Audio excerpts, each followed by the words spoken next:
Alright, Gail, so here's how you import those questions into Canvas. So I mentioned in my email that you have to use a program called Respondus, and you can talk to me a little bit about that later, but here's how you actually use the program.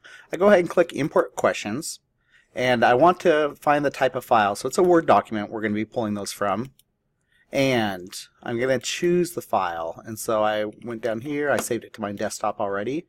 You would find it on yours.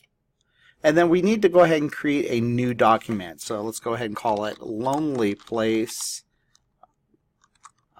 This is going to be Test 1. After I do that, I can go ahead and click on the preview button just to kind of see what's going to happen. Here's the title.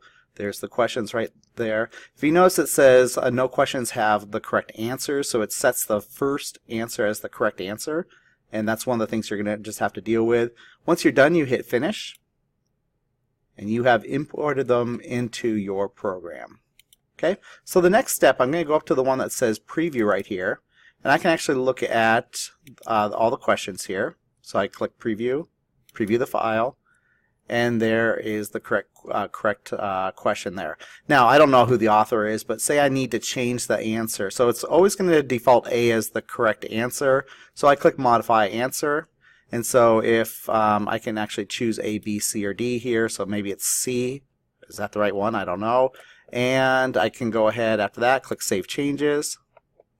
I go to the next problem. And again, if it's A, that's great. But if it's B, C, or D, you're going to have to change that. Again, to change it, you click Modify, and then I can go ahead and choose the correct answer, C or D, Save Changes. Once you're done modifying all your answers, and it's quicker to do it in this program than it is to do it in Canvas, what I want to do is I want to go ahead and close this up, and I'm going to go back to this Preview and Publish, and I want to save as a QTI XML file. And then it defaults to this zip file. That's the one that I want, the QTI XML zip, and I click Save As, and I'll save it to the desk, and it's called Lonely Place Test 1. I click Save. I say OK, and I am done using the program. Now I'm going to go into Canvas, and I'm in my sandbox right now. And I'm going to go down to Settings. I'm going to go over to Import Course Content. And then I'm going to go ahead and where it says Import Content, I'm going to drop down all the way down to this QTI zip file. I'm going to choose my file, which was Lonely Place Test 1. I say Open, and I go ahead. Now at this point I can actually select a question bank that I want to put it into. So I can create a new question bank, and so this would be like if you have multiple tests of the same thing. So I'm going to go ahead and call this Lonely Place, and I'm going to go ahead and import it into that question bank. And you can see now that it's running right here. And as soon as that is done, wait for it, done, I can now go over to Quizzes. Here's that test that we just did.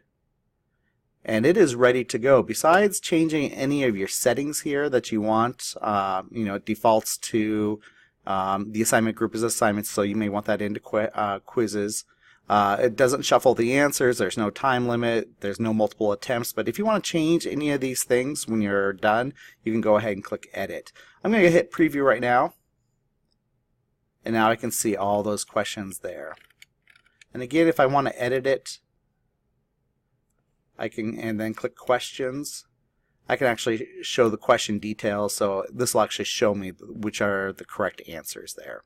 And that is how you import a word quiz into Canvas.